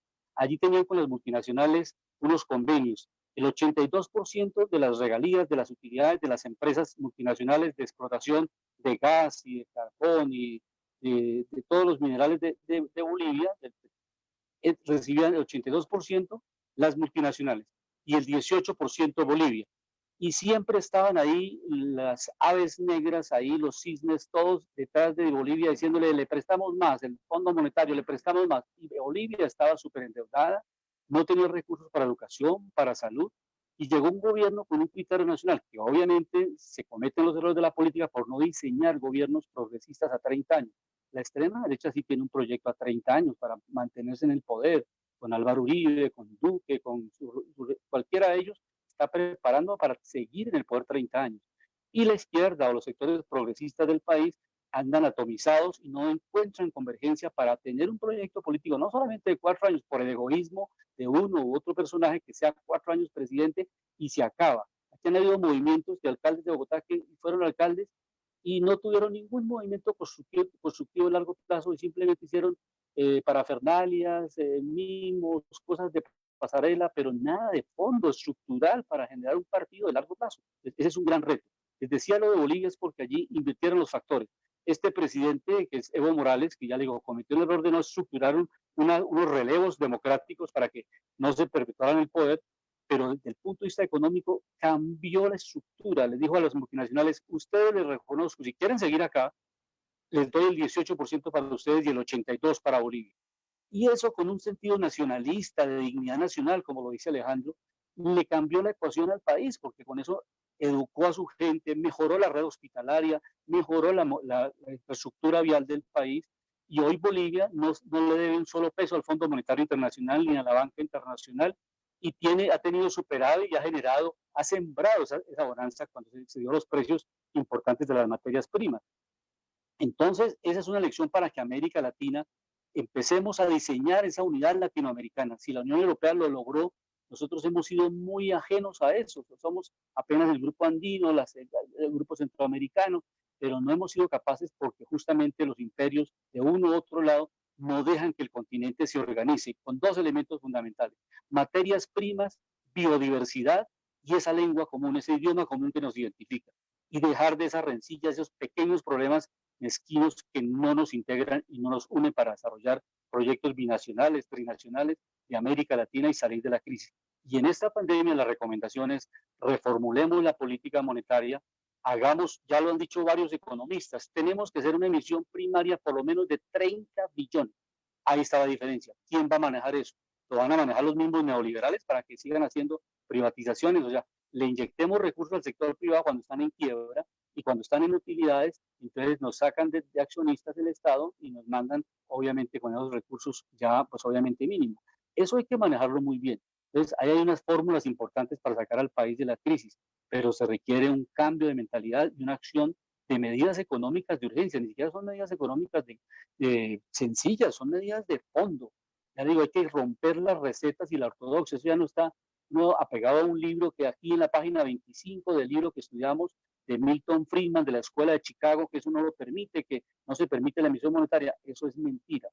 Y eso hay que romperlo porque ya Mauricio Cabrera, en una de sus columnas en un periódico nacional, ya que él en el pasado no estaba de acuerdo, muchos economistas, más de 60 economistas, hemos firmado documentos de que Colombia tiene que hacer esas medidas para evitar este colapso social, esta hambruna que se va dando, la pandemia social que viene en Colombia muy fuerte. Y eso no lo puede controlar ningún alcalde de Colombia, incluyendo la alcaldía de Bogotá.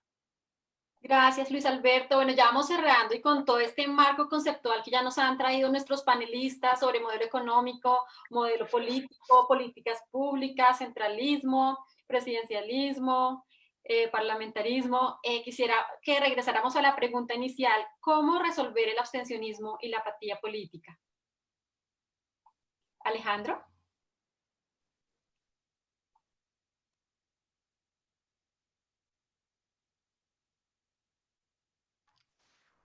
Hola, pues a ver, ¿cómo resolver el abstencionismo y la apatía en política? Como les decía, yo realmente creo que a quien por su convicción política decida recurrir al abstencionismo se le debe garantizar su libertad de hacerlo. Sin embargo, ¿cómo motivar a la gente a que participe en política? Yo creo que, como les decía anteriormente, la democracia es un estilo de vida y hay que cultivarlo, hay que cosecharlo. Y para eso, por ejemplo, la educación juega un papel fundamental. ¿Para qué creemos que es la educación? ¿Para conseguir un empleo bien remunerado o para formar ciudadanos con valores cívicos y democráticos? Para formar ciudadanos con un alto grado de cultura política que nos permitan tener una democracia medianamente sólida, medianamente sana. Yo creo que es muy importante que cada día la gente tenga más acceso a la información, que cada día la gente pueda eliminar o se le pueda garantizar un poco los costos de oportunidad de la participación en política. Participar en política es costoso. Ustedes saben bien que mientras que estamos participando en política, probablemente estamos dejando a un lado el estudio o el empleo. Participar en política tiene una serie de obstáculos. Obstáculos del sistema económico, pero también obstáculos del sistema político, como el que les mencionaba anteriormente de los jóvenes. Los jóvenes hoy podemos elegir al Congreso, pero no podemos ser elegidos si no tenemos más de 25 años. Evidentemente esos son obstáculos. Yo creo que cada día hay que eliminar poco a poco esos obstáculos, pero también hay que batallar esas ideas de que todos los políticos son iguales, hay que batallar esas ideas de que la política es lo peor, de que lo político da asco o que merece la repugnancia de la sociedad. Yo creo que hay que batallar esas ideas porque realmente no todas las personas que participamos en política somos iguales. Quienes han hecho a la gente creer eso son quienes les interesa que pase eso, que todos son iguales y por eso la gente va a tener desinterés de la política. Pero yo sí creo que es muy importante que la gente entienda que no todos son iguales y yo creo que en este país el cambio es imparable. Yo creo que es posible transformar a Colombia y eso se está dando a cabo. Ya dimos el primer paso, que era desarmar a la guerrilla de las FARC. Sin ellos en la ecuación es mucho más fácil participar en política. Sin ellos en la ecuación es mucho más fácil demostrarle a la gente que si participa en política no va a ser peona de la guerrilla o que no va a terminar haciéndole juego a ideas de la guerrilla. Porque en últimas el miedo ha hecho creer eso, ¿no? Sin ellos en la ecuación es mucho más fácil demostrar cuáles son los verdaderos problemas y estructurales de nuestro país. Sin la guerra de por medio nos dimos cuenta de lo importante que era luchar contra la corrupción. Sin la guerra de por medio nos dimos cuenta de lo importante que era invertir en la educación. El movimiento estudiantil del 2018 no hubiera sido posible sin el desarme de las FARC. El movimiento ciudadano que se dio en noviembre del 2019 hubiera tenido unas condiciones totalmente diferentes si la guerrilla seguía en armas. Porque si aún así con la guerrilla desmovilizada el gobierno trata de estigmatizar a quienes alzan su voz, imagínense lo que estaría ocurriendo si la guerrilla seguiría en armas. Entonces yo sí creo que sin la guerra en la ecuación es mucho más importante el cambio porque estamos develando los problemas estructurales de nuestro país. Estamos dándonos cuenta que esos problemas son estructurales porque hemos tenido muchos años de malos gobiernos, pero que también cada día la participación política está dando fruto, como les decía, el movimiento estudiantil del 2018, la consulta anticorrupción. Yo creo que eso es un logro político muy importante, porque aunque perdió la consulta, aunque no pasó el umbral, sí se dejó un precedente muy importante y es que hay más de 11 millones de personas preocupadas por la corrupción y que están dispuestas a votar sin que nadie les ponga un bus o que sin que nadie les ponga un refrigerio. Porque yo tuve la oportunidad de participar activamente en la consulta y a nadie se le dio ni un refrigerio, ni un bus, nada. Fue la gente que de forma autónoma decidió votar y decidió participar. Yo creo que las elecciones al Congreso del 2018 también son un precedente de eso. Nunca se había tenido en Colombia una bancada alternativa tan grande. Y eso es muy importante. Hoy el Partido Verde tiene 19 congresistas de la República. Eso es algo muy, muy importante. Ahí Compromiso Ciudadano está representado por Don Iván, por ejemplo. Y eso es algo muy, muy importante porque cada día está aumentando la participación en política. Las elecciones presidenciales yo creo que también son un mensaje muy potente. La votación que sacaron quienes estaban por fuera de los partidos tradicionales es muy significativa. Yo creo que los 8 millones de votos que sacó Gustavo Petro también son muy importantes. Y eso es un mensaje realmente que se le está dando a esta clase política. Yo no voté por él, pero sumados los votos de él y los votos en blanco, eso realmente es un mensaje muy contundente. Y las elecciones regionales dieron resultado de eso. Las principales ciudades del país no las tiene el partido de gobierno. Medellín, Bogotá, Cali, Villavicencio, Cartagena. Y eso no es algo inferior. Yo estoy seguro que todas estas personas están muertas del susto, porque ya la gente no les cree, porque ya se están develando sus intenciones, porque ya nos estamos dando cuenta a qué intereses responden ellos, y porque su riqueza, que ha sido a costa del fracaso de otros, está hoy en riesgo. Entonces, yo creo que es muy importante seguir insistiendo, no resignarnos, seguir y seguir y seguir, participar, porque llegará nuestro momento. Y cuando llegue nuestro momento, hay que hacerlo muy bien, para demostrar que no somos como ellos. Gracias, Alejandro. Luis Alberto, ¿cómo vencer la apatía y el abstencionismo en política? Una cosita, Paola, qué pena interrumpirte ahí un momento. Para todas las personas que están acompañándonos en Zoom, ya estamos a punto de cerrar esta transmisión. Voy a estar muy pendiente, entonces, para que porfa vía chat me envíen sus preguntas, y también las personas que nos están viendo vía Facebook, nos envíen las preguntas ahí dentro de los comentarios, y yo voy a estar muy pendiente para que veamos las respuesta para hacerle las preguntas a nuestros panelistas. Y pues digamos que en el sentido de Luis Alberto Ávila, digamos que hemos visto que tiene unos aspectos más económicos. También sería importante visualizar cómo es que los ciudadanos en común, como los gremios, los estudiantes, podemos participar, y en qué espacios, para reformular ese modelo económico desde la democracia. Muchas gracias. Gracias. Luis Alberto, tienes la palabra. Sí, hay situaciones de corto plazo, o sea, ya las próximas elecciones están cerca y realmente las condiciones con las cuales se va a participar son las mismas. No hay una ley nueva que permita fortalecimiento de los partidos políticos, que es lo de fondo, o sea, que haya realmente unos partidos fuertes, estructurados, pueden ser 5 o 6 partidos, pero que sean partidos de largo alcance, no sean movimientos de corto plazo con un nombre de coyuntura para explotar una situación muy rápida de la política y salirse de ella. No, partidos que construyen, o por lo menos diseñen un país a 30, a 50 años, y no solamente en la coyuntura de la próxima elección, sino en las próximas generaciones.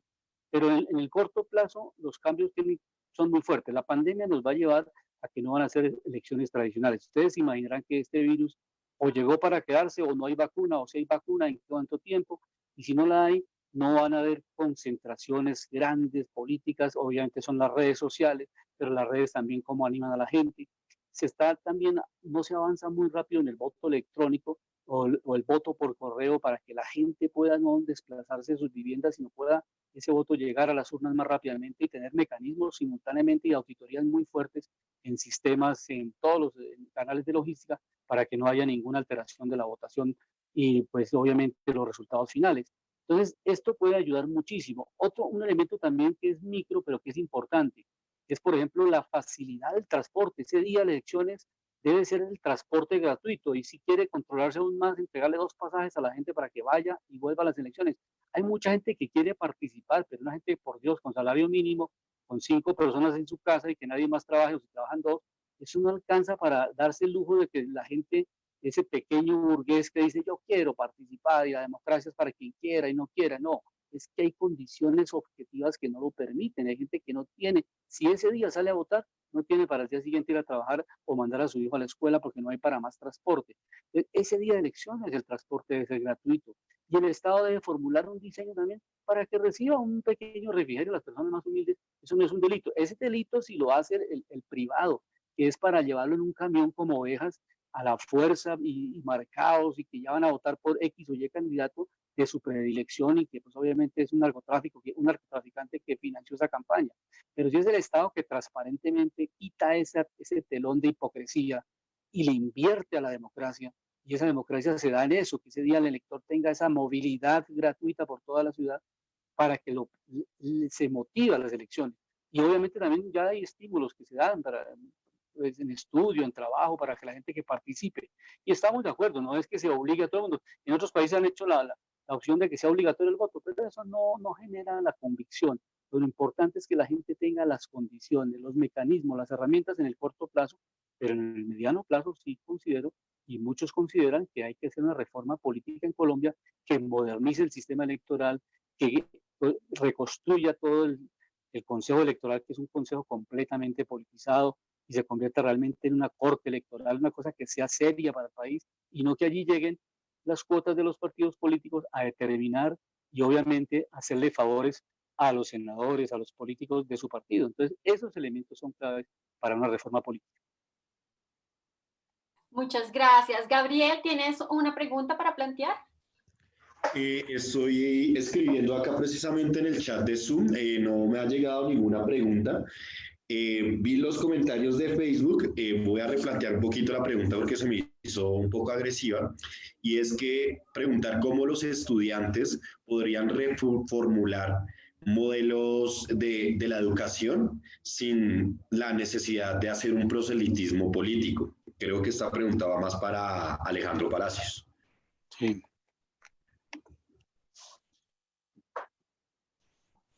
Alejandro, tienes la palabra. Es que realmente viene la discusión acerca de cuál es la verdadera incidencia de la participación. Y yo se los digo y creo en esto. Y es que yo prefiero ver a líderes sindicales, a líderes ambientalistas, a líderes estudiantiles, a líderes afros, a líderes de mujeres, a lideresas sociales, tomando las decisiones en el Congreso, que ver a los mismos de Cambio Radical, que ver a los mismos de Opción Ciudadana, que ver a los mismos del Partido Mira, de Colombia Justa y Libre, tomando las decisiones. Yo creo que el movimiento social tiene que repercutir en lo político, porque aunque es muy importante la movilización social, aunque es muy importante la protesta, aunque es muy importante el derecho a manifestarse, hay que entender que en últimas ese no puede ser el fin último, sino que tiene que ser el medio para, en últimas, tener incidencia sobre el poder y sobre la toma de decisiones. Entonces, yo sí creo que es muy importante que el movimiento estudiantil tenga incidencia en la política pública de este país y que tenga incidencia no solo porque le toca reaccionar cada vez que hay una reforma en trámite lesiva para las universidades públicas, en su momento la reforma a la ley 30, lo más reciente Serpilo Paga, no solo reaccionar a estos programas, a estas iniciativas, sino también tener la capacidad de llevar ideas propias a estos espacios de discusión del poder. Pero entonces entra el movimiento social en una especie de desconfianza sobre el proselitismo, pero en últimas el proselitismo político no es malo, lo que es malo son quienes han hecho del proselitismo una empresa para enriquecerse a costa de los otros. Entonces viene la discusión que yo decía ahorita, entre menos gente vota, pues más alegres se ponen en la Casa de Nariño y en todos estos centros del poder corrupto. Entonces, yo sí creo que la gente tiene que votar y yo sí creo que la gente buena tiene que participar. Es muy difícil ser candidato, pero yo creo que la gente buena tiene que tomar la decisión de hacerlo y tiene que poner su nombre a consideración de la discusión política, de la discusión pública, y los movimientos sociales tienen que hacerlo. Por ejemplo, hoy el movimiento campesino, el movimiento agrario tiene una voz en el Congreso. César Pachón, él en su momento fue el líder del movimiento agrario en Boyacá, hoy es representante de la Cámara por Boyacá. Y eso es muy significativo, porque hoy los campesinos de Boyacá por lo menos van a tener la oportunidad de decirle a su representante qué piensan para que lo hagan en el Congreso.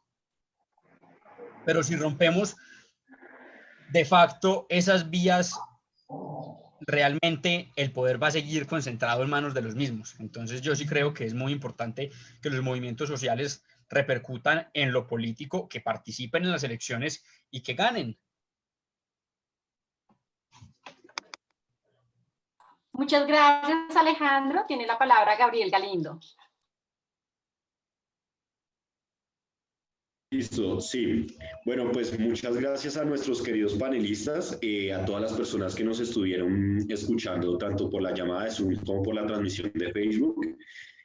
Pues para mí es muy grato poder empezar con el pie derecho estas conversaciones programáticas que nos van a servir de insumo para realizar un debate más profundo dentro del Compromiso Ciudadano y hacer un levantamiento de nuestros lineamientos programáticos según las problemáticas y soluciones que identifiquemos en el día a día. También quisiera darles pues un cordial saludo y agradecerles infinitamente tanto a Luis Alberto, a Alejandro Palacio y a Paola Garzón por haber liderado esta conversación el día de hoy. Ya para terminar, quisiera invitar también a los panelistas, esto sí me lo pueden comunicar personalmente, si pueden asistir a nuestra invitación del día lunes, que este lunes que viene el festivo, a las 3 p.m. vamos a realizar un debate sobre el tema de la hipoteca inversa que está lanzando el gobierno nacional para el tema. Sí, señor. Entonces, pues si desean participar de este debate, para nosotros sería muy grato contar con la participación de ustedes. Y pues, bueno, agradecerles infinitamente nuevamente a nuestros panelistas, a nuestra modeladora Paola Garzón. Entonces, pues estamos con toda. Entonces ya vamos a cerrar esta charla. Entonces, muchas gracias. Y nos vemos en una próxima ocasión. De pronto, si quieren activar la camarita y tomamos una foto. A los que quieran activar la cámara y tomamos una foto del conversatorio.